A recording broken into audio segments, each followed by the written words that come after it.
Dandim 0721 Blora, Letkol Infanteri Agung Cahyono, SSOS, M. Han, meninjau progres pembangunan Koperasi Desa Kelurahan Merah Putih, KDKMP, di 9 desa dan kelurahan di Kecamatan Blora, Senin, tanggal 29 Desember tahun 2025.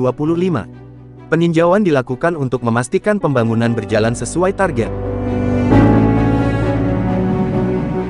Didampingi Pasiter, Kapten Infanteri Maningsun, dan Ramil 01 Blora, Kapten CPL Sumanto, dan pemerintah desa kelurahan, Dandim menyampaikan bahwa, pembangunan KDKMP gelombang kelima yang dimulai tanggal 25 November tahun 2025, menunjukkan progres cukup baik.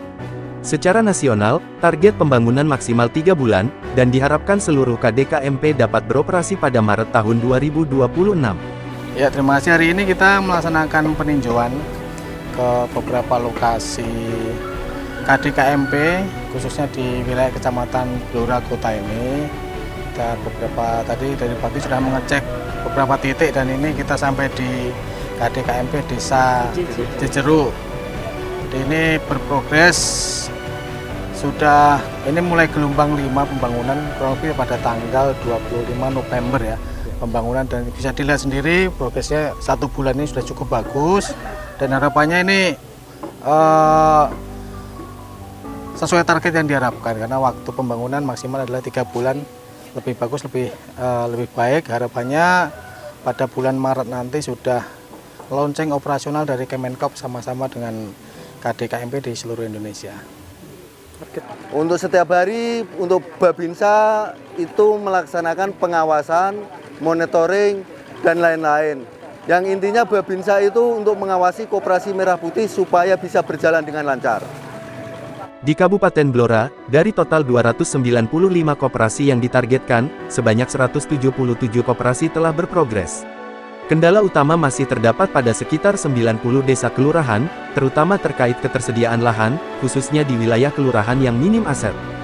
Kalau seluruhnya kita tetap seluruh koperasi yang berbadan hukum di Blora ini sejumlah 295, jadi semuanya harapan kita bisa terbangun dengan ketersediaan lahan terutama ya.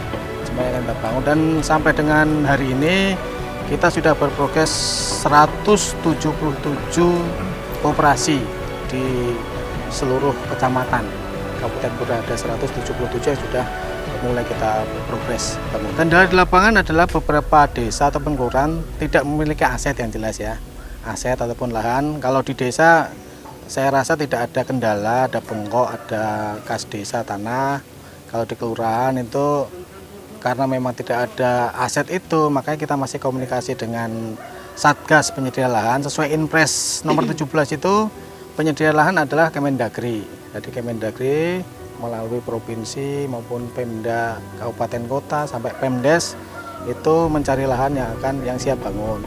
Namun di luar itu kita tetap membantu, mendorong dinas terkait dengan penyiapan lahan ini. Ada beberapa desa yang terkendala, dia akan menggunakan lahan-lahan perhutani. Kita sudah fasilitasi untuk bersurat dan mengakomodir, mengkomunikasikan dengan pihak perhutani setempat, sehingga ke depan apabila izinnya sudah turun, nanti akan kita daftarkan di portal Agrina sehingga bisa dibangunkan. Setelah adanya program pemerintah mendirikan Kopdes, antusias masyarakat ada. Contohnya, begitu tak adakan Musdes, langsung tanggapannya positif. Ini aslinya bengkok kadus, tak tukar guling sama Bondodeso. Antusiasnya masyarakat sangat bagus, dan semua masyarakat mendoakan segera jadi. Kodim 0721 Blora, terus berkoordinasi dengan Satgas Penyedia Lahan, pemerintah kabupaten, BUMN, dan instansi terkait untuk pemanfaatan lahan negara. Dandim menegaskan, lahan KDKMP harus legal, minimal seluas 1000 meter persegi, strategis secara ekonomi, serta aman dari bencana. Yang terpenting lahan tersedia dan legal, agar pembangunan KDKMP dapat berjalan lancar, pungkasnya. Ada 4 kriteria untuk penentuan lahan KDKMP ini. Yang pertama adalah lahan itu alas haknya harus jelas, legal secara kepemilikan, bahwa itu bukan lahan milik pribadi atau swasta. Jadi lahan-lahan yang ditentukan adalah lahan milik negara, baik itu dari punya desa, aset Pemkap, kemudian asetnya negara, BUMN dan lain sebagainya, itu bisa digunakan. Kemudian lahan berikutnya ada luasannya. Persyaratan luasan ini kalau dari DED, dari Agrinas, bangunan ini ukurannya 20 kali 30 khusus untuk bangunannya saja, ditambah lagi lahan parkir. Jadi kurang lebih ada 1000 meter persegi, kurang lebih untuk penyiapan lahan ini.